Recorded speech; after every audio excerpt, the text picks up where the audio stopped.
सीखो। श्रोत्रस्य श्रोत्रम मनसो मनो यद वाचो ह वाचम सा वो प्राणस्य प्राणः चक्षुश्चक्षुरतिमुच्य धीराः प्रेत्या अस्मान् लोका तमृता भवन्ति। यहाँ पर संधि विच्छेद करते हैं कि श्रोत्रस्य श्रोत्रम मनसः मनः यद वाचाः वाचम सा वो प्राणस्य प्राणः चक्षुषाः चक्षु अतिमुच्य धीराः प्रेत्य अस्मात् लोकात् अमृताः भवन्ति। तो प्रसंग ये था कि केनेशितम पतति प्रेषितम मना केन प्राणा प्रथम प्रैति युक्ता, कि सबसे पहले किसकी प्रेरणा से मानव जो मन है विषयों पर टूट पड़ता है, किसके द्वारा नियुक्त किया हुआ प्राण जन्मते ही सबसे पहले पहल अपनी जो है गति को प्रारंभ कर देता है, एक्टिविटी को चला देता है, एक्टिव हो जाता है। किसकी प्रेरणा से वाणी सबसे प्रथम जो है जन्मते ही बोलना शुरू होती है? कौन उसे सिखाता है? कौन उसे बोलने की प्रक्रिया बतलाता है? चक्षु श्रोत्रा को देवा, चक्षु नेत्र सबसे प्रथम कौन खोलने का नॉलेज ज्ञान देता है, और श्रोत्र को सुनने के लिए कौन सबसे पहले सुनना सिखाता है? अर्थात यहाँ पर अपने अपने विषयों में इंद्रियों को प्रेरित करने वाला, शरीर में प्राण शक्ति को दौड़ाने वाला सबसे पहले पहल, जबकि ये जन्मते ही ना समझता है, ना सुनने का, ना देखने का, ना इसके अंदर प्राण की गति का है, परंतु फिर भी इसे न जानते हुए भी, न देखते हुए भी, न बोलते हुए भी बोलना सिखा देता है, जानना सिखा देता है, देखना सिखा देता है। कहते हैं भाई देखिए साइलेंट कर देना चाहिए, यह कौन जो है रखा है इस प्रकार से?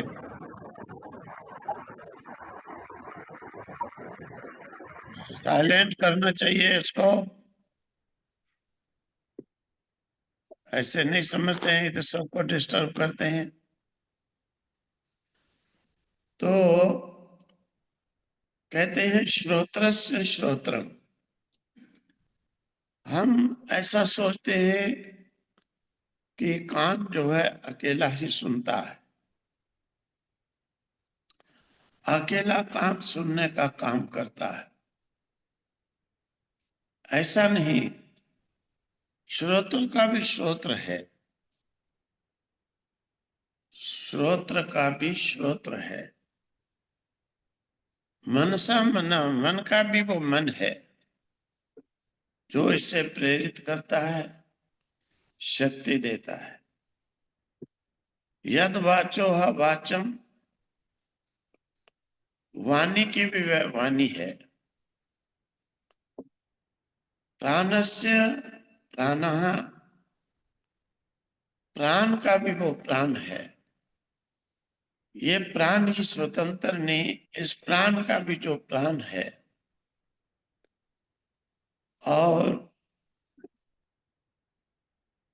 प्राणस्य प्राण चक्षु, चक्षु हमारे चक्षु का भी वो चक्षु है, नेत्र इंद्रिय की भी वो नेत्र इंद्रिय है। तो धीराः प्रेत्य अस्मात् लोकात् अमृता भवन्ति, कहते हैं उस सबसे प्रथम गति करने वाले को, गतिवान को, जो हमारे इस शरीर में सबसे पहले जन्मते ही, जो सबसे पहले प्राण को चलाना सिखा देता है, नेत्रों को दिखाना सिखा देता है और कानों को सुनना सिखा देता है, इस प्रकार का जो प्राणों का भी प्राण, यानी प्राण जिसकी शक्ति से चलते हैं, प्राण जिसकी शक्ति से चलते हैं, प्राण जिसकी गति से गति करते हैं, प्राण जिसके डर के मारे लगातार जो है बिल्कुल सतत निरंतर एक क्षण भी रुके बिना निरंतर 24 घंटे, जैसे किसी व्यक्ति को किसी का भय दिया जाता है, उस भय से भयभीत होकर वो व्यक्ति उसके भय के कारण पूरे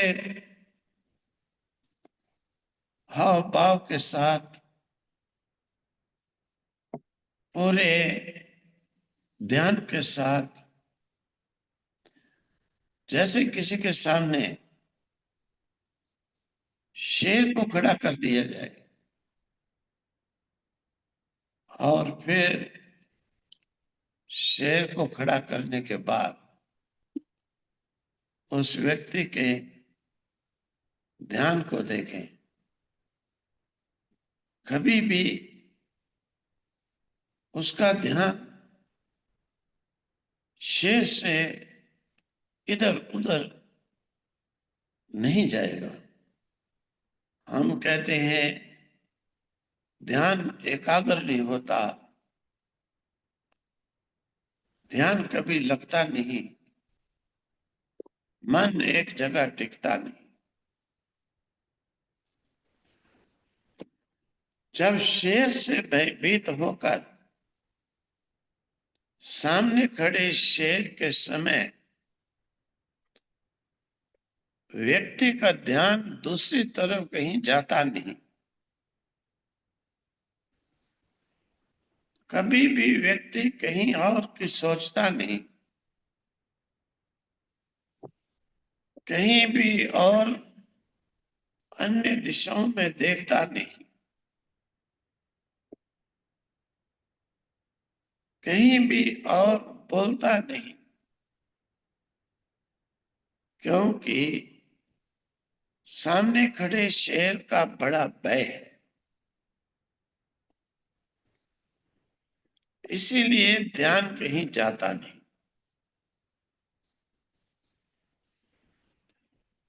जो इस प्रकार से कहते हैं कि ध्यान एक जगह पर लगता नहीं, एकाग्र होता नहीं, अगर वो मृत्यु से इस प्रकार से मृत्यु के रहस्य को पहचान जाए, जान जाए, मृत्यु के रहस्य को वो समझ जाए,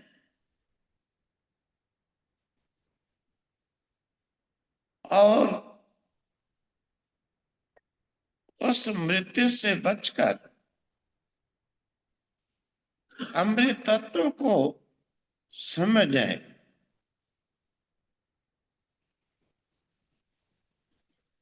मृत्यु से भयभीत अमृत तत्व से अटैचमेंट, प्रेम,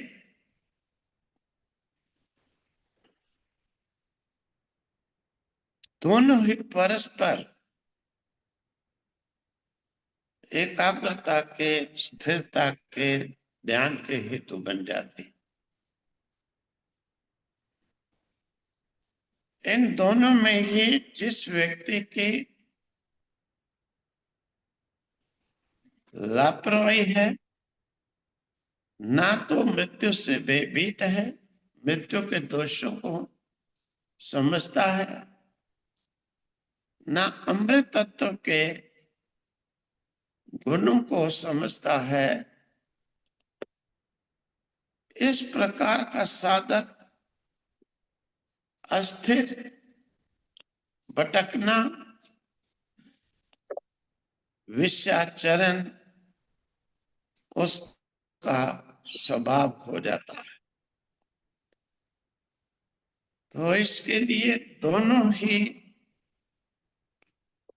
कि मृत्यु के दोषों को देखते हुए मृत्यु से भय, अमृतत्व के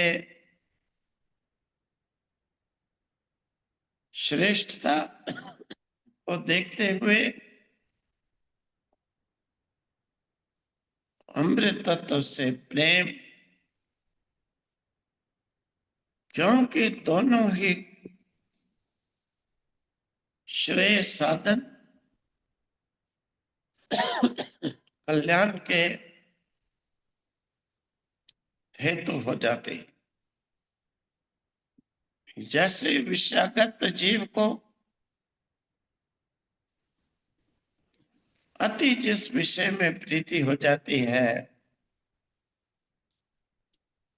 उसी को दिन रात याद करने के कारण वो डिप्रेशन में उसी में खो जाता है, उसी में भटक जाता है।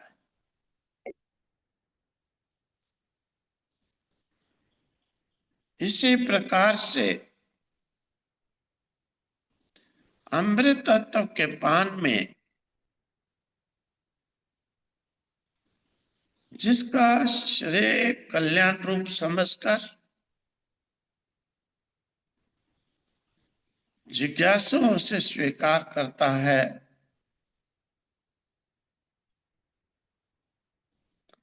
और मृत्यु के दोषों को समझकर इतना उसको दोषित समझकर भयभीत रहता है कि उसकी इतनी ग्लानि करता है, उसे इतना अवॉइड करता है कि वो बिल्कुल ही विचलित नहीं होता है, दूसरी तरफ भटकता नहीं है, और इधर अमृत तत्व के प्रेम के कारण, विशेषता के कारण, कल्याण के हेतु के कारण उसमें इतना तन्मय हो जाता है, फिर वो स्थिर हो ही जाता है। इसी प्रकार से कहते हैं, जब तक ये दोनों चीजें नहीं तब तक हम इस निश्चय पर नहीं पहुंच सकते, अर्थात उस श्रोत्र के भी श्रोत्र, मन के भी मन, वाणी के भी वाणी, प्राण के भी प्राण को, चक्षु के चक्षु को, अर्थात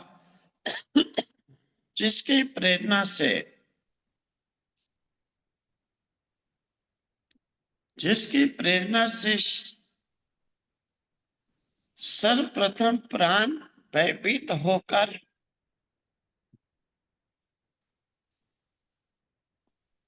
एकदम जैसे शेर सामने खड़े होने पर मृत्यु भी दिखती है,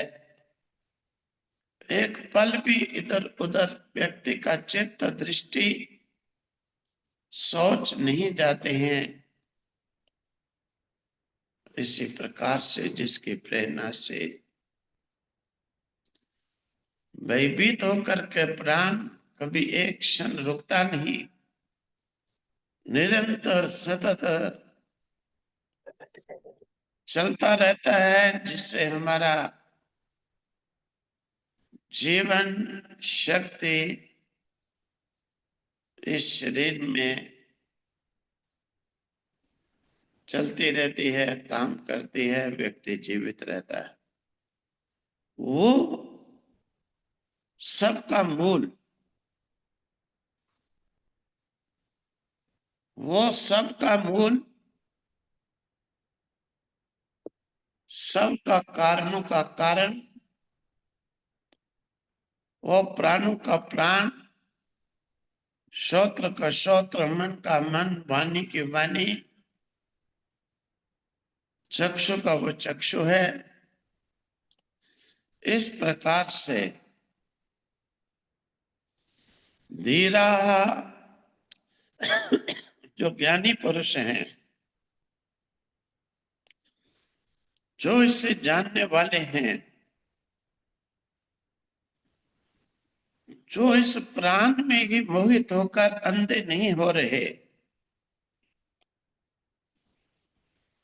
इस प्राण के भी प्राण को जानने वाले हैं, जो इस चक्षु की दृष्टि से अंधे नहीं, चक्षु के चक्षु को भी जानते हैं, मन में ही विषयासक्त भोगासक्त फंसे हुए नहीं, मन के भी मन को जानते हैं। वाणी जिसके कारण सर्वप्रथम उच्चारण करना शुरू कर देती है, तो वाणी को भी, वाणी की वाणी, उसका भी जो कारण वाणी को बोलना सिखाता है,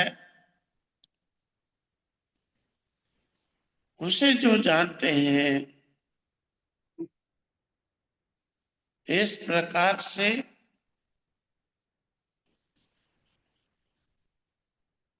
इन सब के ईश्वर को, अर्थात इन शक्तियों की शक्ति को जानने वाले धीर हो जाते हैं, बुद्धिमान हो जाते हैं, ज्ञानवान हो जाते हैं। और ज्ञानवान प्रेत्य अस्मात् लोकात्, इस लोक से शरीर त्यागने के बाद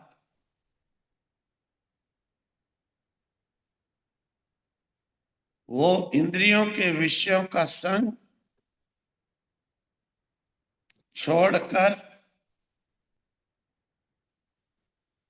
क्योंकि इंद्रियों की, इंद्रिय की महत्ता है, प्राण की महत्ता नहीं, महत्ता प्राण के प्राण की है। जिससे प्राण प्रणवित हो रहा है। चक्षु की महत्ता नहीं, महत्ता चक्षु के चक्षु की है, जो चक्षु को देखने का अधिकार देता है। वाणी की महत्ता नहीं, महत्ता वाणी की भी वाणी की है, जो वाणी को बोलने की शक्ति प्रदान करता है।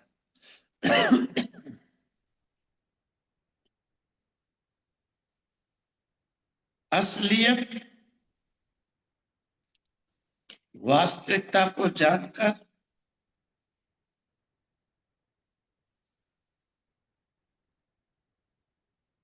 वो धीर बुद्धिमान पुरुष, ज्ञानी पुरुष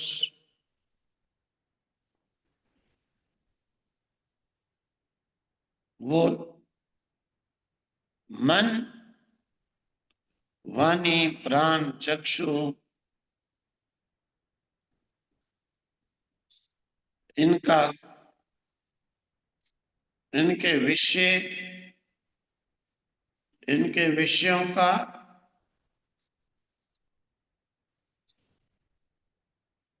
संग, इनके विषयों की इच्छा को, इनके विषयों की कामना को छोड़ देते हैं और मृत्यु के बाद इनके विषयों के संग को छोड़ने के कारण मृत्यु के बाद इस लोक से अमृत लोक में, अर्थात सबके अधिष्ठान, सबके कारण, उस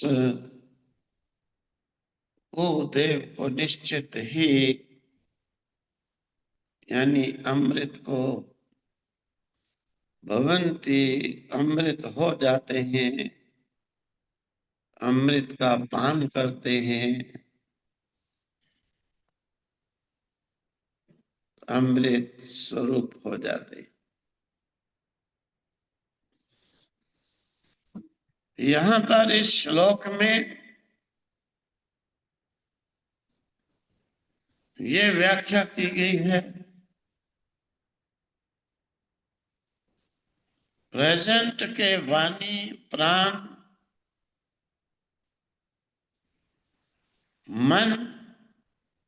चक्षु, श्रोत्र के द्वारा विषयागत वस्तुओं में न भटको,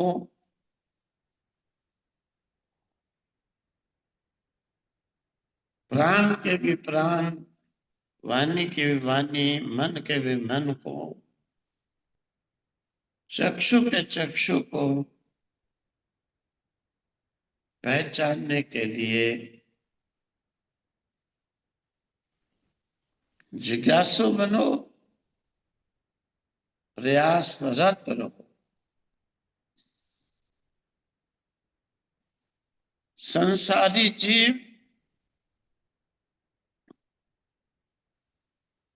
विशेषकर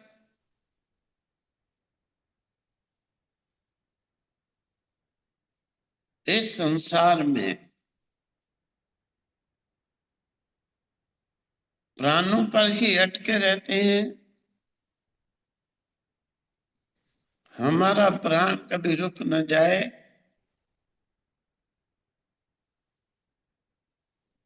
प्राण हमारे हमारा साथ न छोड़ दें, चक्षु हमारी बंद न हो जाए, मन हमारा इसी प्रकार से लटकता रहे, वाणी हमारी टप टप टप टप करती रहे, आंख हमारी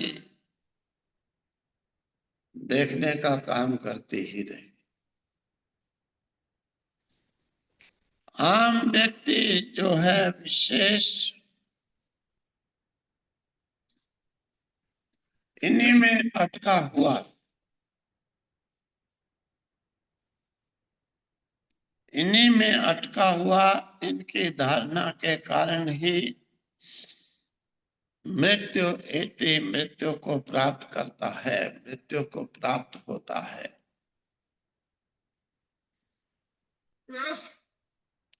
जो इनके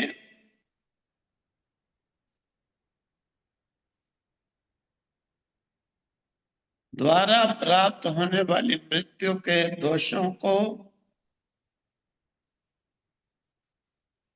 समझने वाला है,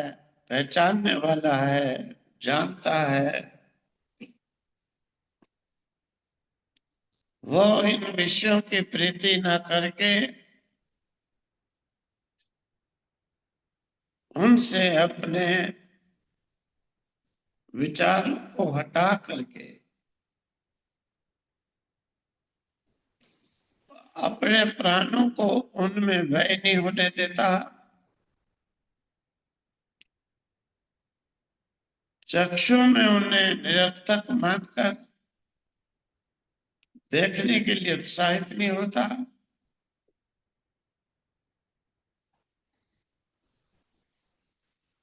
बोलने के लिए भी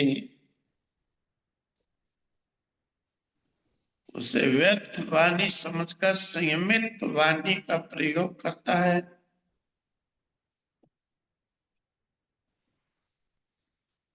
इस प्रकार के साधक अमृत का पान करते हुए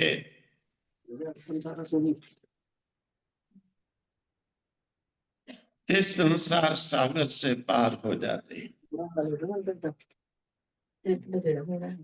अरे भाई म्यूट रखना चाहिए, नहीं सीखते हैं, इधर आवाज आती है तो सबको डिस्टर्ब होता है, क्यों ऐसा करते हो?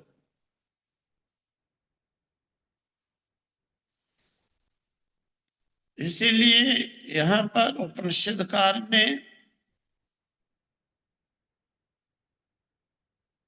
इस बात की ओर जोर दिया है,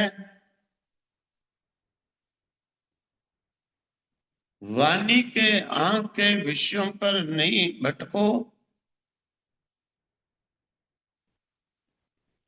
वाणी जिसके कारण बोलती है, चक्षु जिसके कारण देखती है, प्राण जिसके कारण चलता है,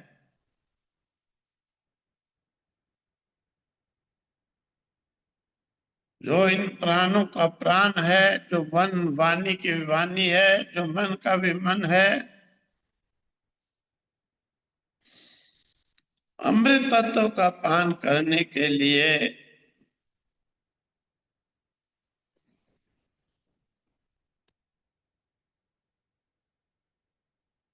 अमृत तत्व को पाने के लिए उसको ढूंढो, उसको विचार करो, उसके लिए सुनो, उसे प्रत्यक्ष करो, उसके लिए विद्या को पढ़ो, उसी के लिए योग को धारण करो, उसी के लिए साधन करो, ना कि विषयगत प्राण इंद्रियों की तृप्ति के लिए साधन करो।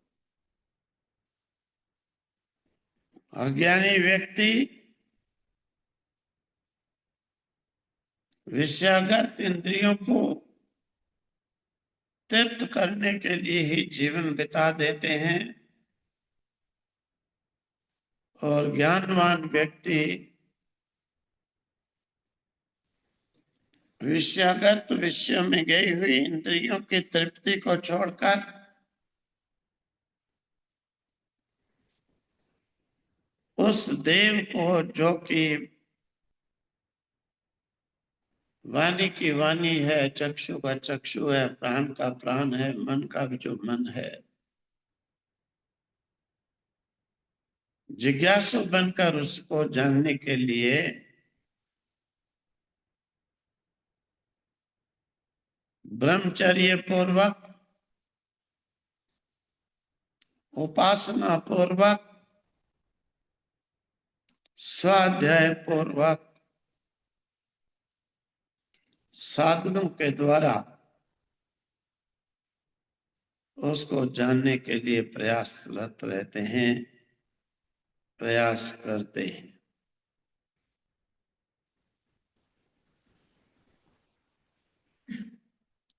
अज्ञानी व्यक्ति केवल संसार में विषयों भोगों को ही ढूंढने के लिए